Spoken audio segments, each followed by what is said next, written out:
Aleluia, aleluia. Ambientes de glória, ambiente muito abençoado. Obrigado, Davi. Obrigado, Stephanie, por sempre estar cooperando conosco. Obrigado você que está aqui conosco hoje também. Nós estamos como família, como comunidade e viemos para ouvir a voz do Senhor. Amém? Você está aberto para ouvir a voz do Senhor? Amém? Glória a Deus. Vamos abrir então. Hoje o nosso texto é somente 1 Tessalonicenses, capítulo 4 e o 5. Mas nós vamos ler apenas o capítulo 4. Amém? Mas antes de lermos, deixa eu falar algo aqui para você. Isso, mantenha o texto aqui, pode deixar projetado, capítulo 4, versículo 1. Irmãos, nós vivemos dias de distração. Por que dias de distração? Você já percebeu que os dias estão passando muito rápido? As semanas estão passando muito rápido. O ano está passando muito rápido. Parece que foi ontem que nós chegamos aqui, Marques. Parece que foi ontem. E eu estava com meu filho, igual está aí o seu neto, Tati. Só que meu filho estava correndo aqui. E hoje ele já está aqui tocando.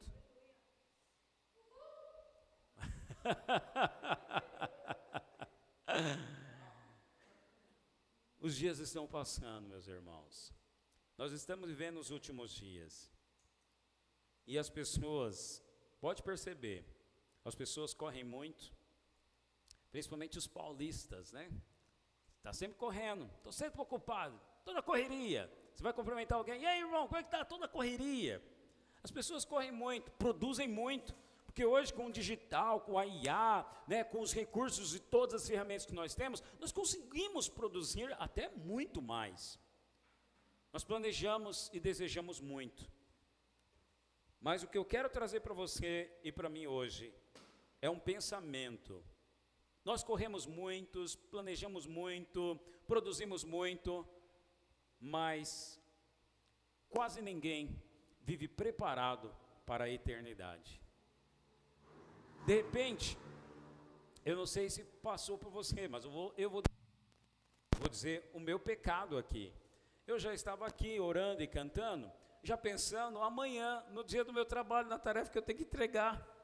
Já percebeu que às vezes isso acontece com você, ou esse pecador somente sou eu? Acontece com você também? Amém, glória a Deus. Então estamos numa reunião de pecadores. Mas sabe, estou brincando como pecados, porque isso não é pecado. Eu só quero dizer que a nossa mente está tão cheia de informações, nós estamos tão atarefados, que nós estamos aqui, mas já estamos pensando em algo que vamos fazer amanhã. Às vezes você está conversando com alguém, e está ouvindo, e você já está pensando na resposta que você vai dar, na solução que você vai entregar para ela.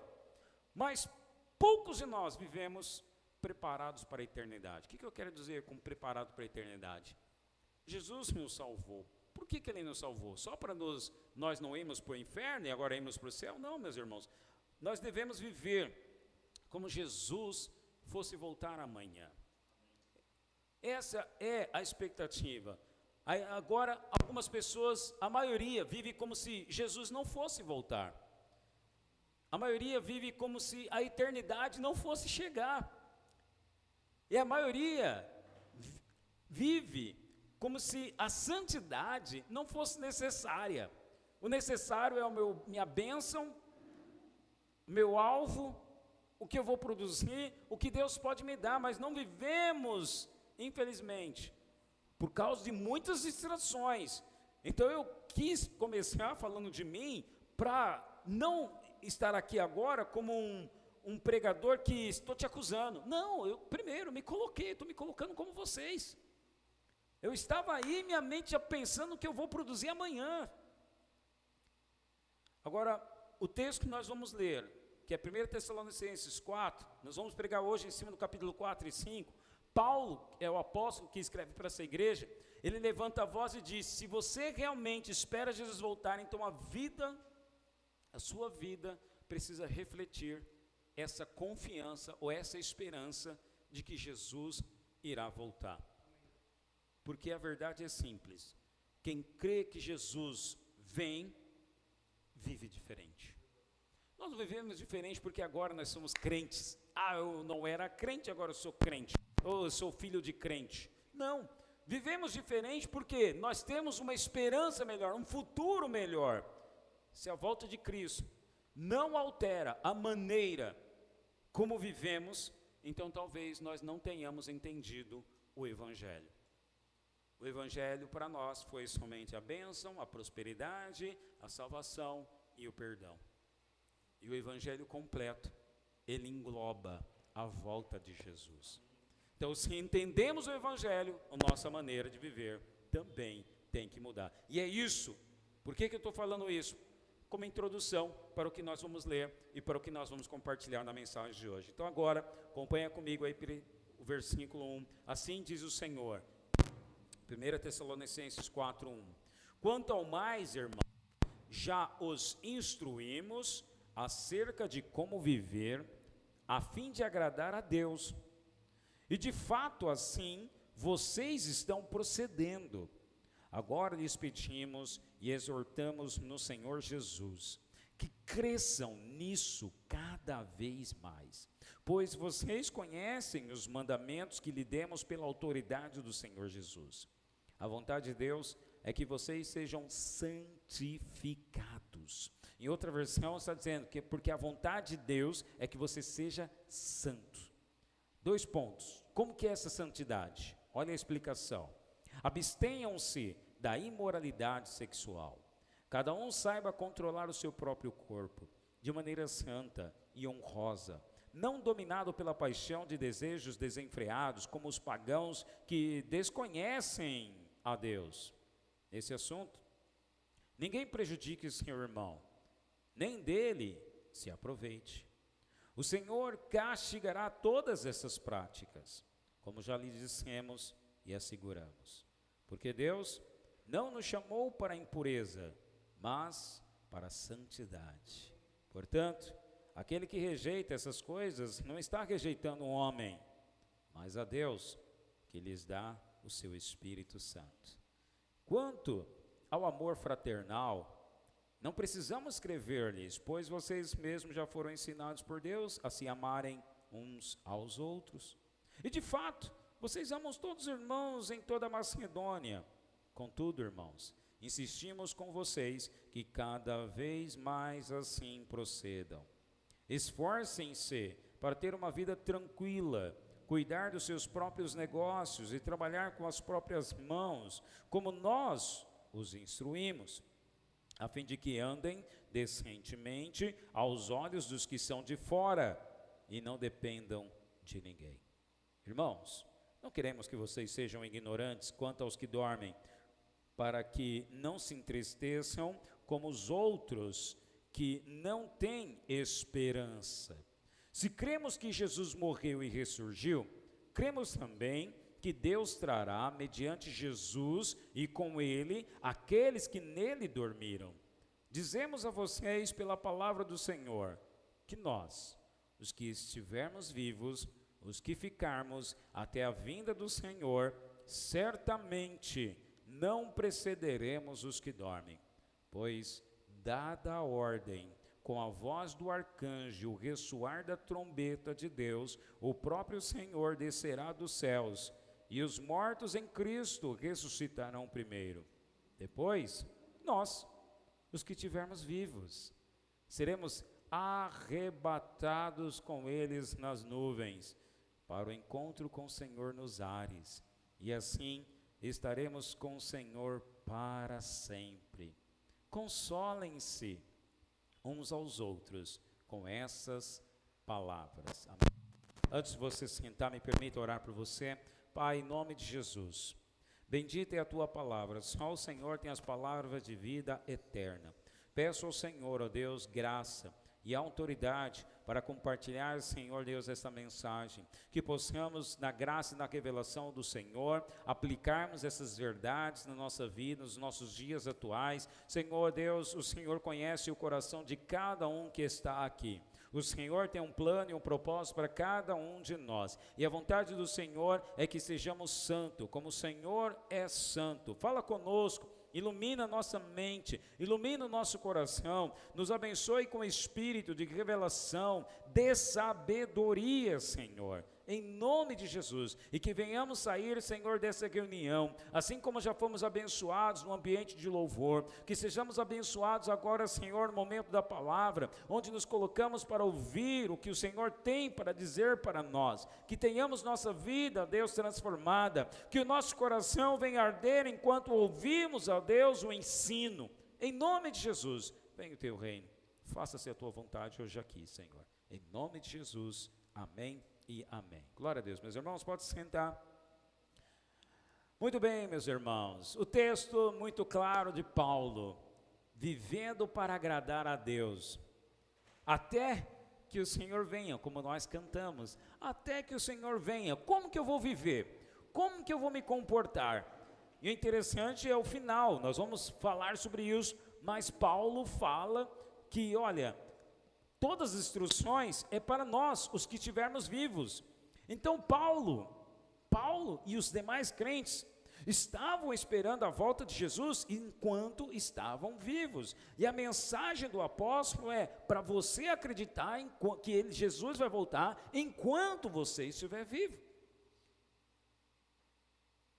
Então Deus, Ele tem um plano para mim e para você. Interessante que Paulo, ele morreu. Os crentes dessa igreja também morreram, foram se encontrar, estão aguardando o Senhor. E aí Paulo, ele fala, Senhor Jesus vai voltar nos ares. Primeiro, nós, os que vivemos, estamos vivos. Depois, os que estão dormindo. Paulo agora está dormindo, juntamente com os demais crentes. Então a mensagem para mim e para você, é justamente essa. E que justamente é uma chamada de alerta, porque como eu comecei dizendo, nós vivemos aqui hoje, mas já estamos pensando no que fazer amanhã, no que iremos fazer no trabalho, como iremos produzir, mas não pensamos sobre a volta de Jesus. Pensamos na bênção, pensamos na prosperidade, pensamos na promessa, e nossa mente é bombardeada, através da religião, através dos ensinos, para nós ficarmos focados somente nisso, como se não existisse o amanhã. O hoje é mais importante, e qual é o hoje? A minha bênção, a minha promessa, a minha prosperidade, o que eu tenho de Deus para receber, porque Deus é fiel, Ele vai me honrar. Ok, meus irmãos, mas Paulo nesse texto, ele não está falando de nenhuma outra bênção, a não ser a bênção de se encontrar com Jesus. O evangelho completo. Deus quer te abençoar? Sim. Deus há de fazer você prosperar? Sim. Deus há de te dar paz? Sim. Há de te dar perdão? Sim. Mas está incompleto. A completude é se encontrar com Jesus. Acabou. Então, uma vez que nós nos encontrarmos com Jesus, eu não vou precisar de paz, porque eu vou estar com a paz. Eu não vou precisar da bênção, porque eu vou estar com o abençoador. Eu não vou precisar da prosperidade, não vou nem me preocupar com as coisas, as aflições dessa vida, porque eu vou estar com Ele, a plenitude, a felicidade completa. E aí, nesse texto que nós acabamos de ler, tem um capítulo 5, não quis ler, mas nós vamos entrar nele.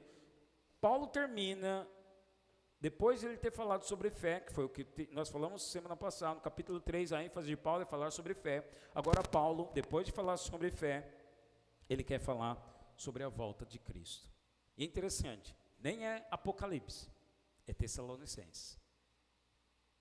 Às vezes tem crente que não lê a Bíblia e acha que sobre a volta de Cristo que está somente lá em Apocalipse. Não, era a expectativa de todas as igrejas primitivas, e toda a igreja, os membros, os cristãos do primeiro século da igreja primitiva, a expectativa era essa: Jesus vai voltar nos meus dias, Jesus vai voltar nos meus dias.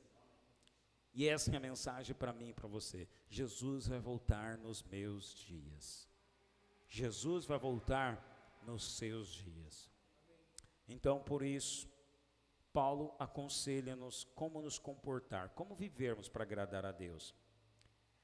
E aí, como viver, ele começa com o primeiro conselho, que está aí no versículo 1 ao 8.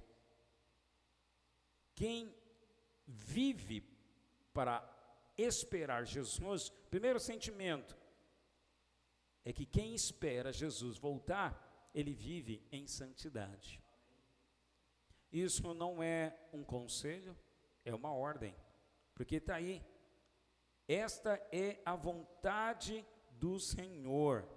Qual é a vontade do Senhor? Olha o versículo 3. Você pode projetar, o Gui, por favor? Só o versículo 3. A vontade de Deus é que vocês sejam santificados.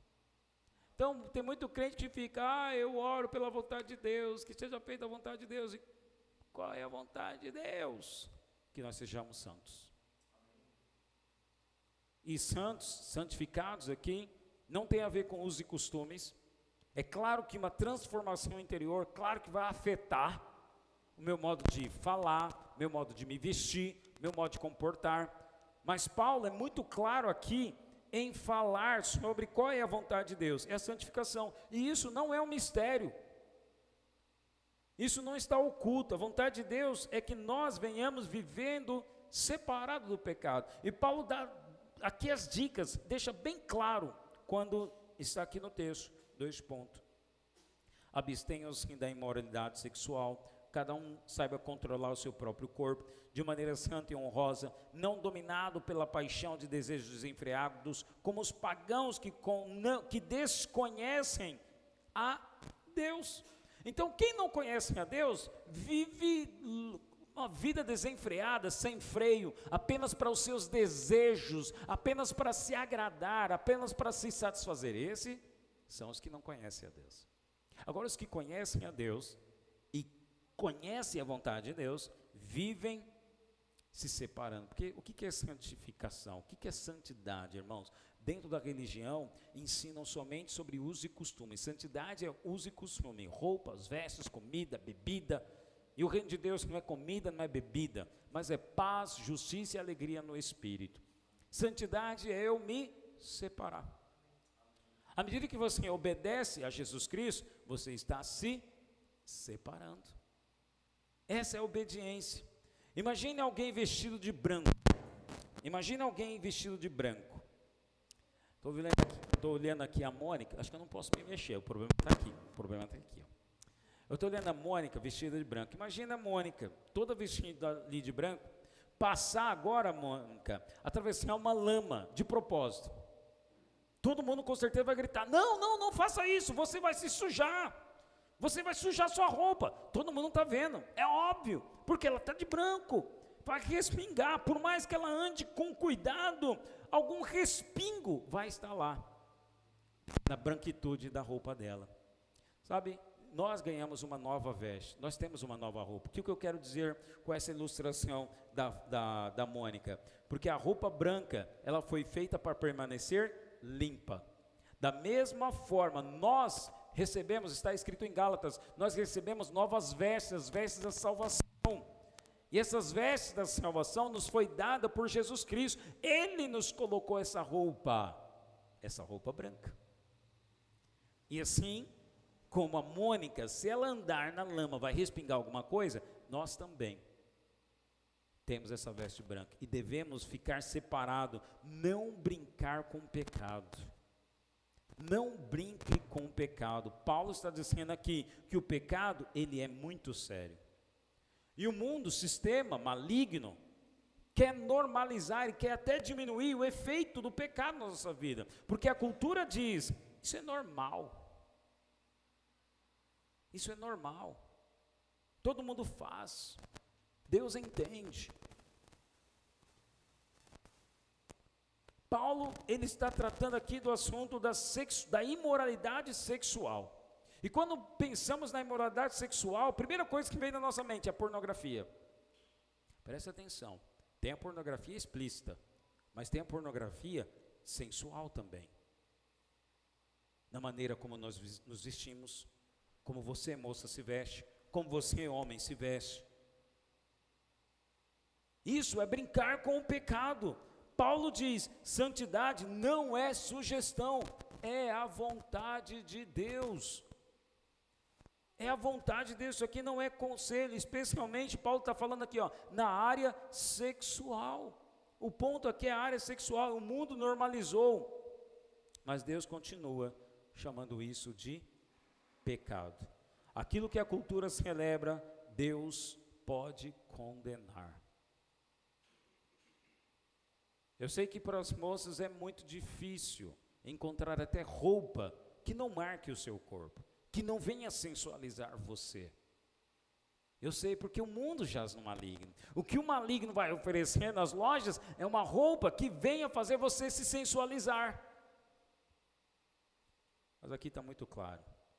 A vontade de Deus é a nossa santidade. Olha o versículo 7. Gui, projeta para mim. Porque Deus não nos chamou para a impureza, mas para a santidade. Para a santidade. E a santidade é a vontade de Deus. Esse é o primeiro sentimento, é a primeira postura de quem vive para agradar a Deus. Eu levo a santidade a sério, porque eu vou obedecer ao Senhor e não vou brincar com o pecado. Por quê? Porque estou esperando Jesus voltar. Por quê? Porque sua igreja proíbe? Sua igreja agora está falando sobre roupa e vocês não vão ouvir, nós não vamos falar sobre roupas aqui. Mas sabe o que é importante para vocês, moças? É chegar na frente do Espírito e falar: Espírito Santo, eu estou vivendo de modo que agrada ao Senhor, porque todos nós possuímos o Espírito Santo. E à medida que nós estamos conectados com Ele e nos sensibilizamos com Ele, nós entendemos o que agrada a Ele e o que desagrada. Perceba, é a vontade do Senhor, a santidade. Então aquilo, por você estar ligado a Ele, o que não for que desagrada a Ele, que não agrada a Ele, com certeza, não vai agradar você também, porque você está ligado a Ele, você está ligado a Ele. Amém? Segundo conselho, nós podemos ver aqui. Então, o primeiro conselho, santidade, não brinco com o pecado. Santidade é coisa séria, não tem a ver com usos e costumes, mas tem a ver com obediência. E principalmente não brincar com a área da sexualidade. Segundo conselho, quem espera Jesus vive com responsabilidade. A responsabilidade de que, olha, estão me olhando. Eu sou representante de Cristo na minha casa e principalmente para os de fora. Olha o versículo 9. Quanto ao amor fraternal, não precisamos escrever-lhes, por vocês já foram ensinados por Deus a se amarem uns aos outros. E de fato vocês amam todos os irmãos em Macedônia. Contudo, irmãos, insistimos com vocês que cada vez mais procedam assim. Esforcem-se para ter uma vida tranquila, para cuidar dos seus próprios negócios e trabalhar com as próprias mãos, como nós os instruímos, a fim de que andem decentemente aos olhos dos que são de fora e não dependam de ninguém. Olha que Paulo está falando. Primeiro, ele fala do relacionamento. Irmãos, olha, quanto ao amor fraternal, amor de servir uns aos outros, eu não preciso nem falar nada. Não preciso, vocês são exemplos. Vocês estão servindo uns aos outros. Mas eu quero dizer, Paulo dizendo aqui, contudo, irmãos, eu insisto, continuem procedendo assim, mas principalmente com os de fora, no seu trabalho, lá fora, com aqueles que estão, interessante nessa versão, porque está escrito assim, o versículo 12, a fim de que andem decentemente aos olhos dos que são de fora. Por que essa palavra, aos olhos dos que estão de fora? Porque tem gente olhando. As pessoas que estão lá na sua casa, as pessoas que estão no seu trabalho estão te olhando.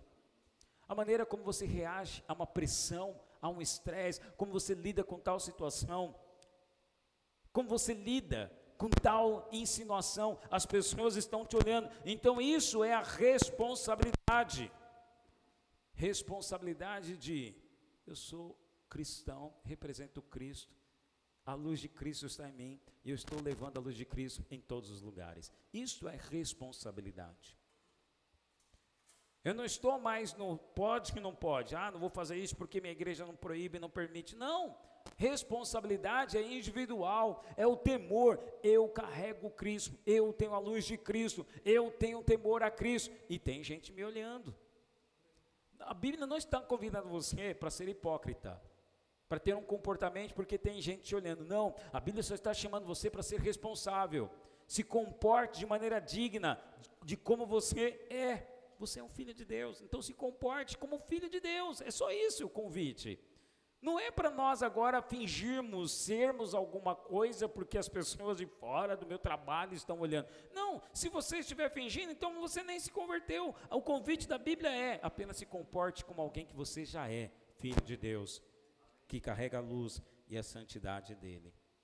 Sabe, a espiritualidade madura produz responsabilidade na prática. E é interessante porque Paulo ele termina, a fim de que andem decentemente aos olhos dos que são de fora e não dependam de ninguém. Sabe o que quer dizer com isso, depende de ninguém? É a espiritualidade madura. É tipo assim, é o irmão, eu preciso ficar lembrando o irmão, não se comporte assim, irmão. Não fale assim, irmão. Irmão, olha, cuidado com as coisas que você está fazendo no trabalho. Então ele fica dependendo de alguém ficar lembrando ele de que, olha, você é cristão, irmão. Olha, irmão, não se comporta assim, irmão. Ele está dependendo ainda. Então, o que depende é um novo convertido. E está tudo bem, ele está na fase de ser lembrado. Mas uma vez que eu alcancei a maturidade, essa espiritualidade madura, eu não dependo de ninguém para me lembrar que eu sou homem de Deus. Você não depende de ninguém para te lembrar que você é mulher de Deus. Nós não somos homem e mulher de Deus porque estamos aqui, porque está cantando, porque estou pregando, porque você está servindo na igreja. Não. Você é homem e mulher de Deus onde você for. Você apenas está servindo aqui com o seu dom. E da mesma forma, Paulo está falando aqui, dom lá nos negócios. Então, onde é que eu vou me preocupar? Cuidar dos meus próprios negócios e trabalhar com as minhas próprias mãos.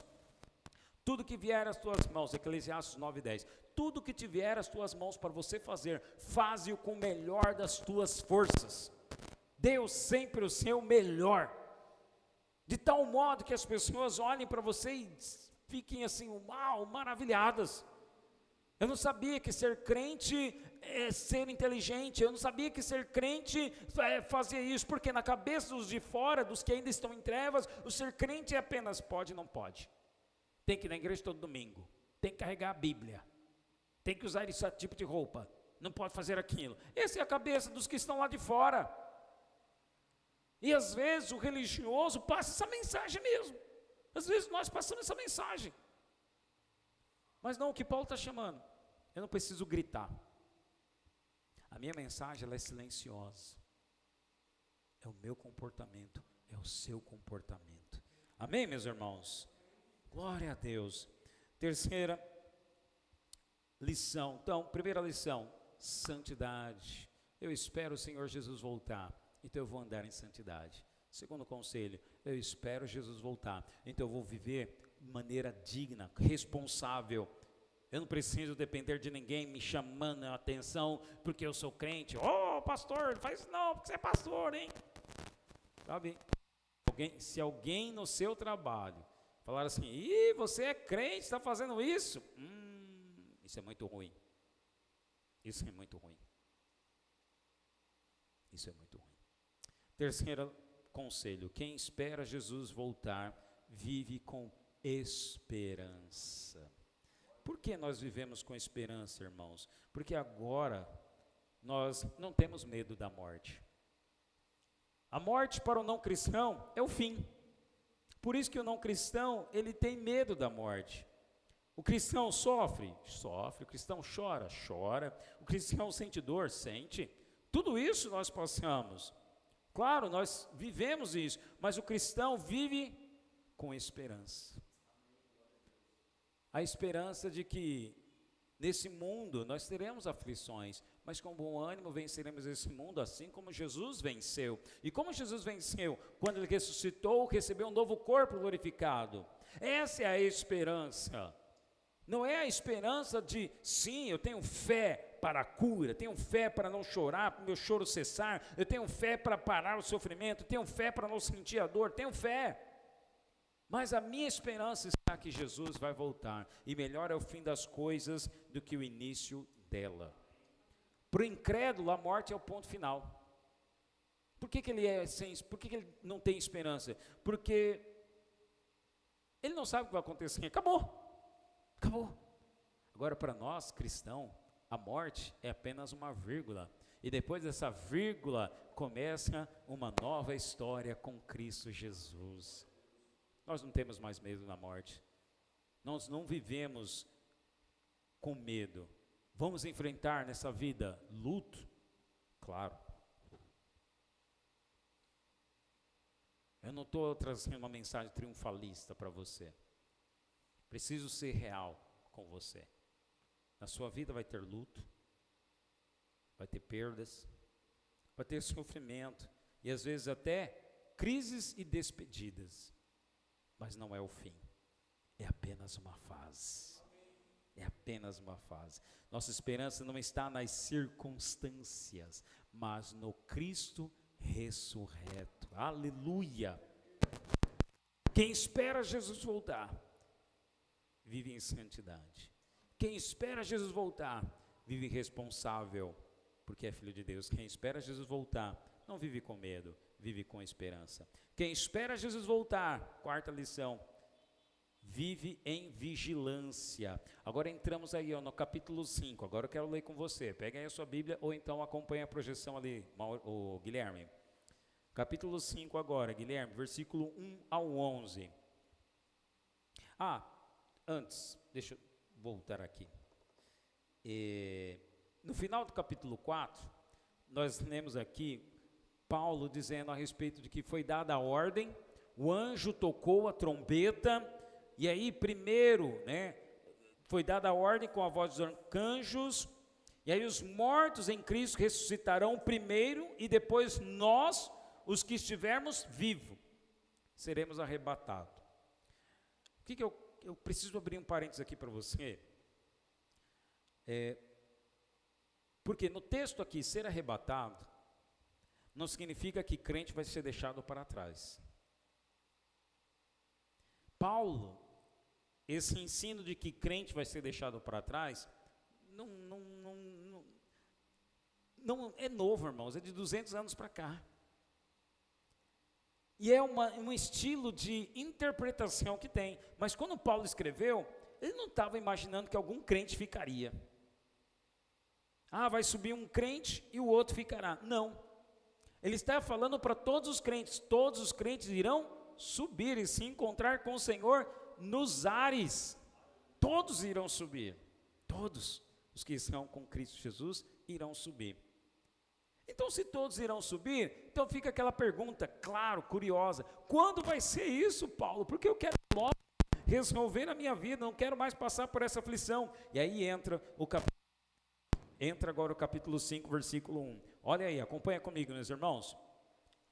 Parece até que alguém perguntou para ele, por isso que ele vai entrar com essa mensagem agora. Irmãos, quanto aos tempos e épocas, não precisamos escrever-lhes, pois vocês mesmos sabem perfeitamente que o dia do Senhor virá como ladrão à noite. Quando disserem paz e segurança, a destruição virá sobre eles de repente, como as dores de parto à mulher grávida, e de modo nenhum escaparão. Mas vocês, irmãos, não estão nas trevas, para que esse dia os surpreenda como ladrão. Vocês todos são filhos da luz, filhos do dia. Percebe? Todos. Não está dizendo aqui que alguém vai ficar, não, é todos. Todos. É claro que ao ouvir uma mensagem dessa, fica aquela expectativa. Então, quando vai ser? Quando vai ser? Quando vai ser, sim? Quando vai ser, Paulo? E ele está respondendo. Quanto ao tempo e época, vai ser igual um dia do ladrão. Continuando. Vocês todos são filhos da luz, filhos do dia. Não somos da noite nem das trevas. Portanto, não durmamos como os demais, mas estejamos atentos e sejamos sóbrios. Pois os que dormem, dormem de noite. E os que se embriagam, embriagam-se de noite. Nós, porém, que somos do dia, sejamos sóbrios, vestindo a couraça da fé e do amor e o capacete da esperança da salvação. Porque Deus não nos destinou para a ira, mas para recebermos a salvação por meio de nosso Senhor Jesus Cristo.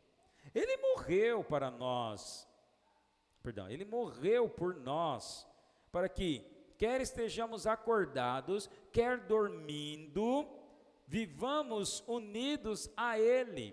Por isso, exortem-se e edifiquem-se uns aos outros, como de fato vocês estão fazendo. Paulo agora, ele está dando um outro conselho para aqueles que vivem na expectativa de que Jesus vai voltar. Santidade, responsabilidade. Terceiro, o que eu falei?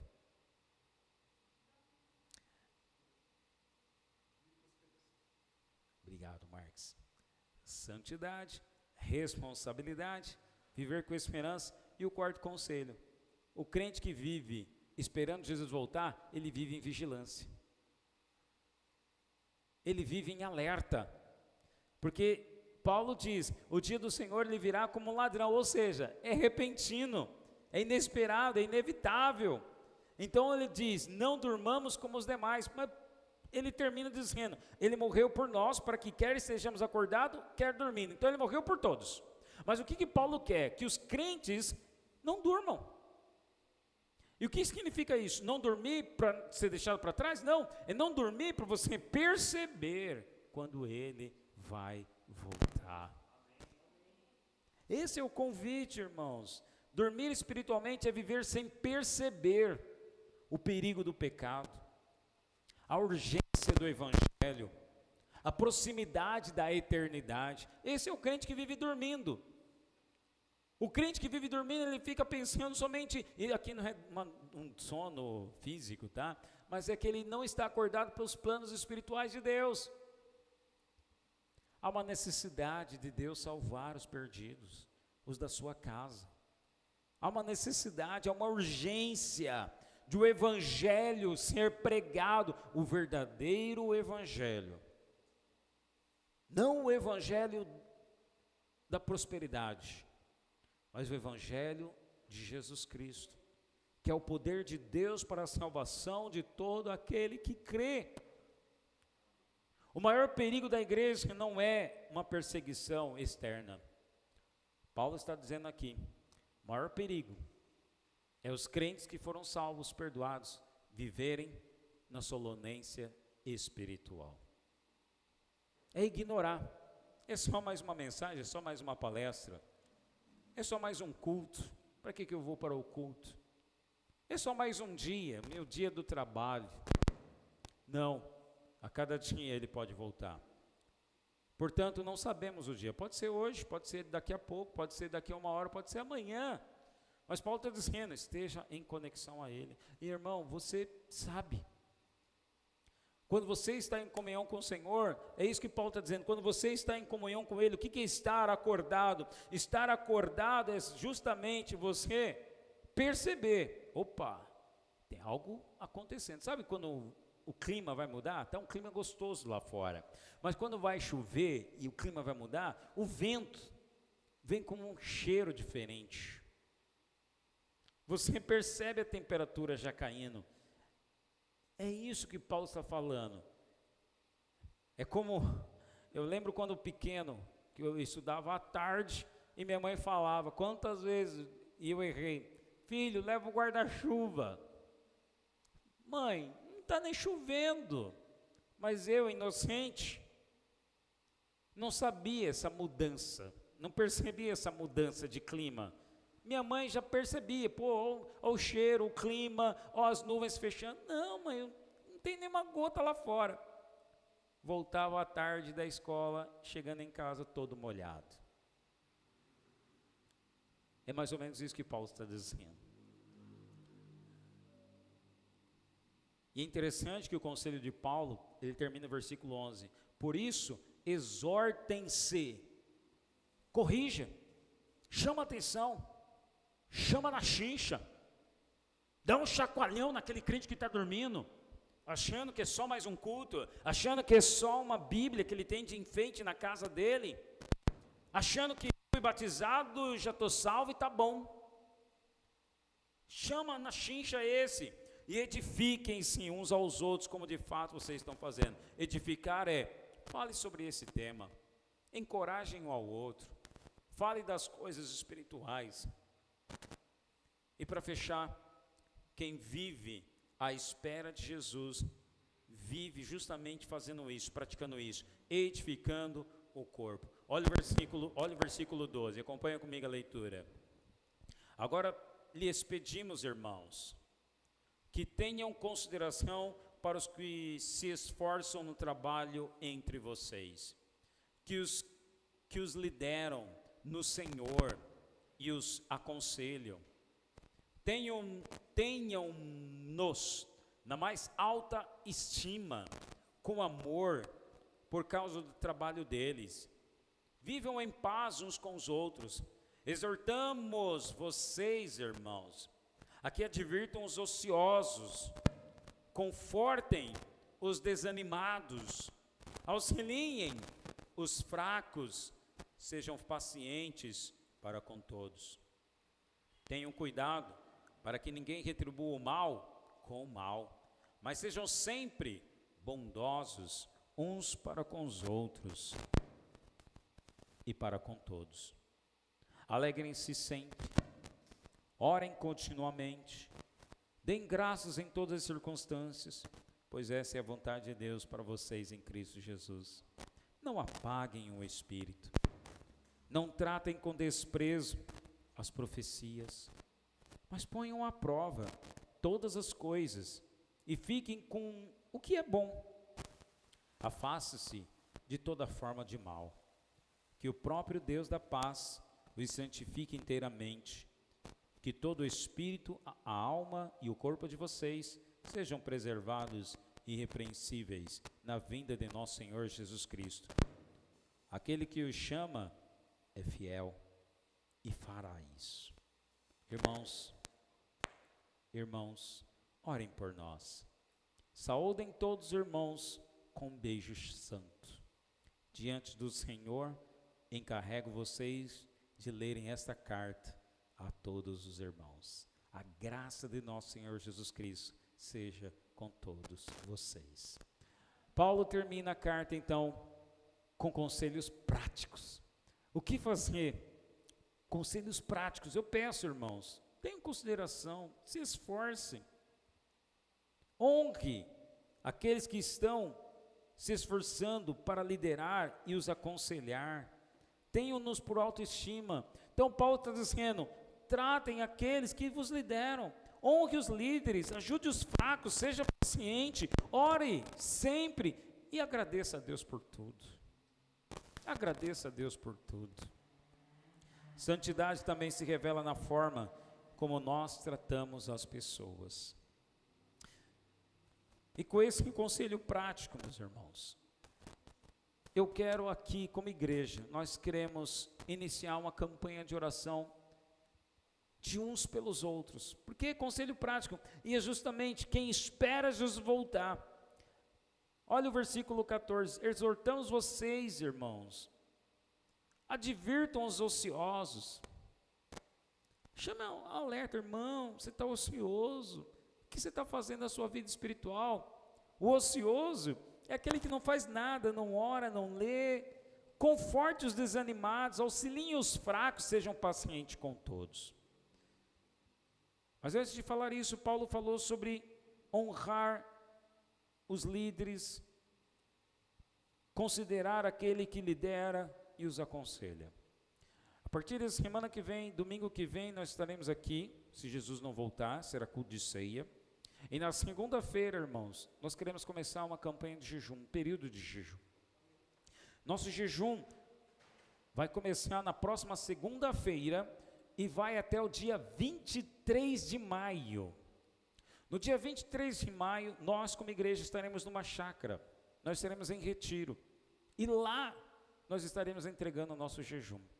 Nessas 3 semanas, eu quero convidar você a nós fazermos um período de oração especial. E de segunda a sexta, às 6 da manhã, nós vamos fazer um período de 30 minutos de oração em live.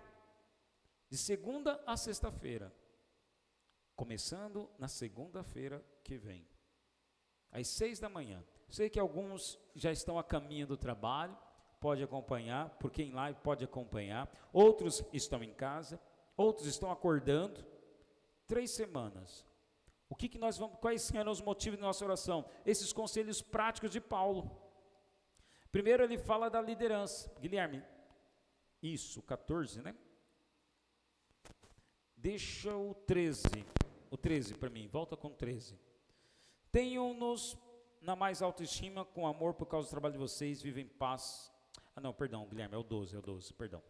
Agora lhes pedimos, irmãos, que tenham consideração para o esforço no trabalho entre vocês, que os lideram no Senhor e os aconselham. Primeiro alvo de oração, irmãos, será pela vida e a saúde da nossa pastora, da minha esposa, da Soraya. Que ela está aqui para nos liderar, nos aconselhar as mulheres, juntamente comigo. Então, o primeiro alvo de nossa oração é pela saúde, cura física, e para que ela seja abençoada. Nessas 3 semanas nós estaremos orando. Segundo motivo, está aqui, nós vamos justamente buscar alertar os ociosos. Irmão, vamos lá participar da vigília de oração, que vai acontecer às 6 da manhã. E às sextas-feiras, vamos combinar um horário para nós fazermos algo prático, não sei se na sexta ou na quarta-feira, depois conversar com o Marcos e o Kim para a gente definir. Fazer algo presencial, se na quarta-feira ou se na sexta-feira. E aí lançaremos uma pesquisa também para os irmãos, para fazer algo à noite, mas presencial. E aí na última semana, todos nós em retiro lá nessa chácara. Vai ser um período muito especial, irmãos. Então nesse período, que nós queremos, para com os irmãos que estão conosco, ser paciente, confortar os desanimados, ajudar os que estão fracos. Esse é o nosso motivo de oração. Mas fazermos coisas práticas. Então a cada semana nós vamos dar desafios, lançar desafio. Olha, você sabe de alguém que não está vindo ao culto, você sabe de alguém, auxilie aquele que está fraco na fé. Por que o irmão não está vendo? Seja paciente para com todos. E Paulo termina, versículo 15, Gui. Tenham cuidado para que ninguém retribua o mal com o mal, mas sejam sempre bondosos uns para com os outros e para com todos. Alegrem-se sempre e orem continuamente. Orar por quem, irmãos? Por todos. Então, nesse jejum, nós vamos orar uns pelos outros. Vamos apresentar os nossos motivos de oração. Então, serão 3 semanas, de segunda a sexta-feira às 6 da manhã. E um dia da semana à noite nós escolheremos para estar nos reunindo aqui no prédio. Se vai ser quarta, sexta-feira, não sei. E na última semana estaremos indo para esse local, para esse retiro. Esses detalhes vou escrever, deixar escrito também no nosso grupo WhatsApp. Você que está nos visitando também é convidado para participar. Porque tudo isso é como nós cantamos. E a equipe do louvor pode subir, por gentileza. É até que o Senhor venha. Você não pode dizer que ama Jesus e vive em conflito com os irmãos. Despreza a liderança, não serve ninguém, não edifica ninguém. Ninguém está preparado para encontrar Cristo, vive indiferente ao corpo de Cristo. Como vive quem espera Jesus voltar?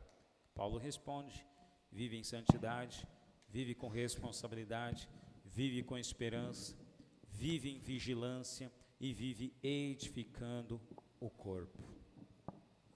Porque quem espera Jesus não brinca com o pecado, não vive distraído, não vive sem esperança e não vive dormindo espiritualmente.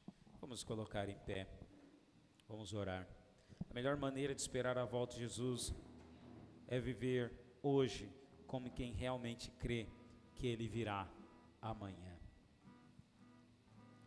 Nós vamos cantar mais uma vez essa canção, até que o Senhor venha.